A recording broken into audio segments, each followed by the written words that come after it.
जय माँ काली मित्रों, आपका मेरे चैनल माँ काली माँ दुर्गा शक्ति संवाद में स्वागत है। मित्रों, आज का जो विषय है वो विषय बहुत ही महत्वपूर्ण है और मेरे सब्सक्राइबर द्वारा बार बार पूछा गया प्रश्न है। बहुत से सब्सक्राइबर ने प्रश्न किया है।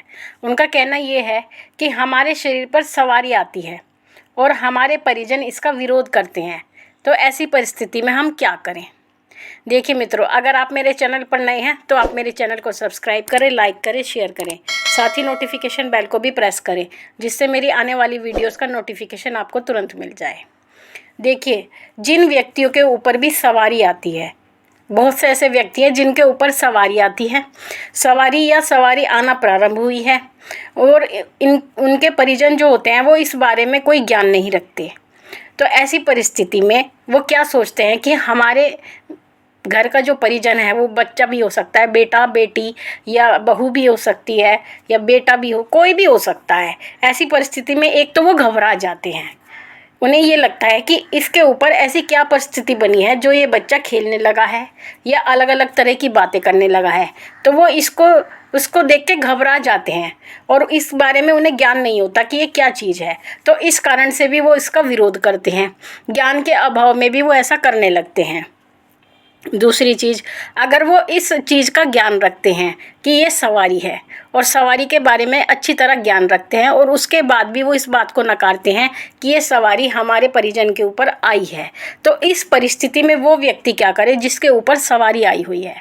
देखिए मित्रों, अगर ऐसा होता है कि आपके ऊपर सवारी आ रही है और आपके परिजन इसका विरोध करते हैं, तो ऐसी परिस्थिति में सबसे पहले माँ ये कहती है कि जब मैं किसी के घर में आती हूँ तो सबसे पहले जो उस घर के परिजन होते हैं तो उनका विश्वास मेरे ऊपर दृढ़ होना चाहिए। अगर उन्हीं का विश्वास मेरे ऊपर दृढ़ नहीं है तो अन्य संसार की तो मैं बात ही क्या कहूँ। ये माँ के वचन होते हैं।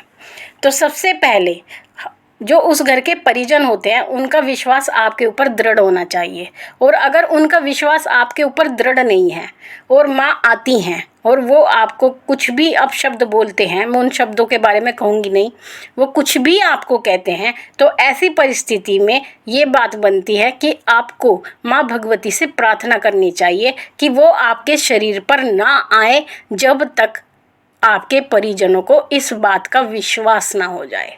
क्योंकि जो शक्तियाँ होती हैं वो वचनों में बंध जाती हैं। अगर आप उनसे वचन लेंगे तो शक्तियाँ अपने आप आपके वचनों में बंध जाएंगी, लेकिन इस बारे में आपको ज्ञान होना चाहिए। ये नहीं कि आप कहीं भी सिर घुमाने बैठ जाएं, कहीं भी झूमना शुरू कर दें, खेलना शुरू कर दें। अगर आप अपनी शक्ति को नियंत्रण में नहीं कर सकते तो फिर उस शक्ति का क्या लाभ है। पहली चीज़, अब शक्ति आती है तो वो आपके अनुसार चलनी चाहिए, क्योंकि ये जो संसार होता है ये शक्ति प्रदर्शन के लिए नहीं बना। अगर आप चाहते हैं आप अपनी शक्ति का प्रदर्शन करके इस संसार में मान सम्मान प्राप्त कर सकते हैं, तो ऐसा बिल्कुल नहीं है। सबसे पहले उस शक्ति को जो आपके शरीर पर आती है वो सबसे पहले अपना मान सम्मान उस घर में चाहती है जिसमें वो आई है, और अगर उसका मान सम्मान उस घर में नहीं होता तो ऐसी परिस्थिति में वो शक्ति रूठ कर भी चली जाती है, शरीर छोड़कर चली जाती है। तो आपको ऐसी परिस्थिति में ये करना है कि माँ भगवती से प्रार्थना करनी है कि जब तक मेरे परिजनों को मुझ पर विश्वास ना हो जाए कि आप मेरे शरीर पर आती हैं, तब तक के लिए आप मेरे शरीर पर सवारी के रूप में ना आए, अर्थात वो आपके शरीर पर ना खेले। वैसे तो माँ जब भी आप पूजा करेंगे ज़रूर आएगी, लेकिन हर बार वो फिर खेलेगी नहीं। अगर आप ऐसी प्रार्थना करते हैं और ऐसी प्रार्थना आप लगातार माँ से करते रहें, जब भी आप पूजा करने के लिए बैठे, अंत में पूजा करने के बाद आप माँ से ये प्रार्थना करें, तो मैं इस बात की गारंटी देती हूँ कि माँ आपके शरीर पर आना बंद कर देंगी और वो किसी और परिस्थिति में और रूप में आपसे संपर्क साधेंगी। वो आपको ध्यान में आपसे, अगर माँ आपसे बात करती है, अगर आपकी सवारी बोलती है, तो वो ध्यान के रूप में आपसे बात करेंगी, वार्तालाप करेंगी, आपके कान में बात करेंगी, आपके मन में बात करेंगी, लेकिन वो कभी खेलेंगी नहीं। वो शक्ति खेलना बंद कर देगी, आएगी ज़रूर लेकिन खेलना बंद कर देगी। और ऐसी परिस्थिति में आपको अपने परिजनों का विरोध भी नहीं सहना पड़ेगा।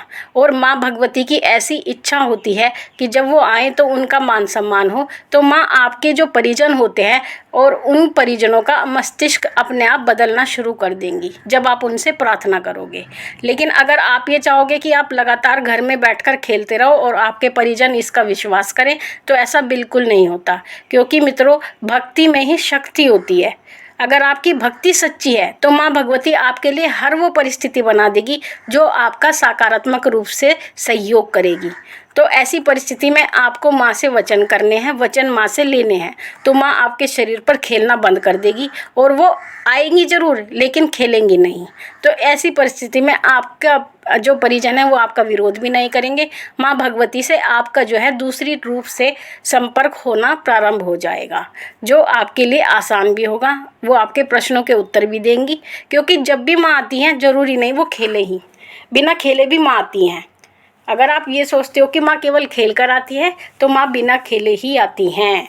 ज़्यादातर तो माँ बिना खेले ही आती हैं जब आप रोज़ की पूजा में बैठते हैं। लेकिन अगर हाँ आप गद्दी लगाने का कार्य करते हैं या चौकी लगाते हैं, तो उस परिस्थिति में तो माँ खेल कर ही आती है। लेकिन रोज़ की पूजा में सामान्य रूप से माँ खेल कर नहीं आती। वो आपके पास रोज़ आएंगी, आपसे बातचीत करेंगी, आपके जो प्रश्न हैं उनके उत्तर भी देंगी, लेकिन शांत स्वभाव से चली जाएंगी। तो मित्रों, इस तरह से आपको ये चीज़ मेंटेन करनी है, क्योंकि घर परिवार में सबसे पहले, क्योंकि आपको रहना घर में ही है, घर से बाहर आपको कहीं नहीं जाना।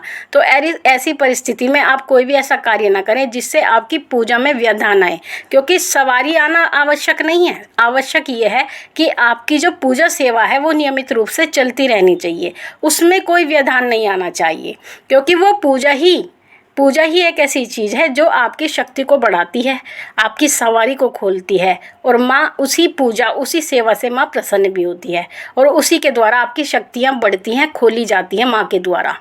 तो ये चीज़ आपको करनी है। लेकिन आपकी पूजा में, मैं फिर कह रही हूँ, कोई व्यवधान नहीं आना चाहिए, कोई सेवा में कोई व्यवधान नहीं आना चाहिए। अगर आपकी पूजा बाधित होती है ऐसी परिस्थिति में, तो ये आपके लिए कहीं ना कहीं परेशानी का कारण बनेगी। तो मित्रों, आशा करती हूँ मेरे द्वारा दी गई जानकारी आपको पसंद आई होगी।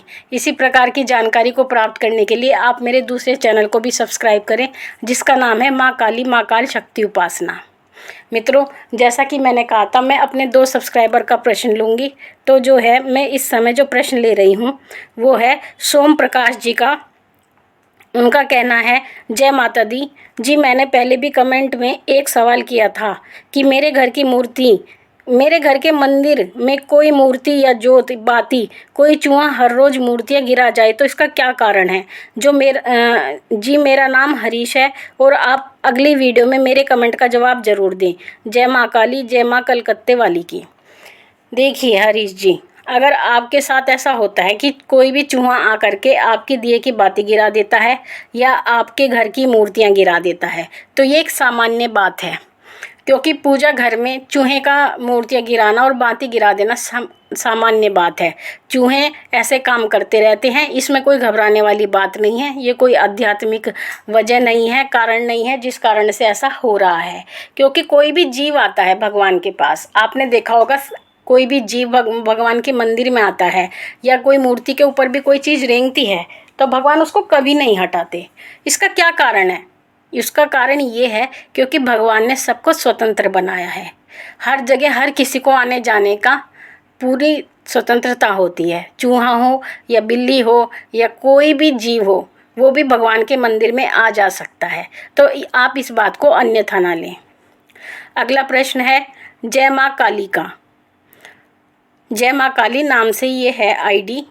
उन्होंने मुझसे ये कमेंट में प्रश्न किया है, क्या गुरु धारण के बाद शिष्य को बताते हैं कि पूजा कैसे दी जाती है, कैसे किसी के भूत प्रेत हटाते हैं, कैसे पूजा देनी होती है संगत को, या फिर गुरु ज्ञान अपने आप आ जाता है शिष्य को गुरु से?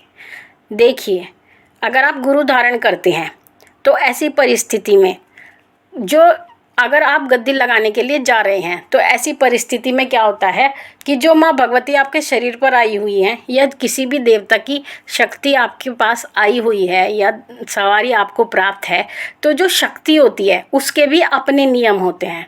जो आपको अपने आप आपका मार्गदर्शन करती है। वो संकट काटने के बारे में, भूत प्रेत हटाने के बारे में आपको स्वयं बताती है। क्या उपाय होगा, इस दरबार के क्या नियम होंगे, वो शक्ति स्वयं बताती है। लेकिन जब आप गुरु धारण करते हो तो आपका गुरु भी दरबार चलाता है किसी न किसी तरह से। तो कुछ दरबार के नियम होते हैं गुरु के दरबार के, जो आपको अनुसरण करने होते हैं। जो गुरु के यहाँ जो पद्धति होती है वो आपको उसके बारे में अवगत कराते हैं। आपको उस पद्धति से वो कार्य करना होता है और उसके बाद जो सवारी होती है वो भी आपका मार्गदर्शन करती है। तो ये बच्चे दोनों चीज़ें साथ साथ चलती हैं। इसमें आप गुरु को और अपनी सवारी को अलग नहीं कर सकते। ये चीज़ें होती तो अलग है लेकिन साथ साथ चलती हैं। कुछ सवारी जो आपके शरीर पर देवी आती है या कोई भी दूत आते हैं वो अपना कार्य अपने तरीके से बताते हैं, गुरु द्वारा कार्य अलग होता है। तो दोनों साथ मिल करके इस दरबार को या चौकी को चलाने का कार्य करते हैं।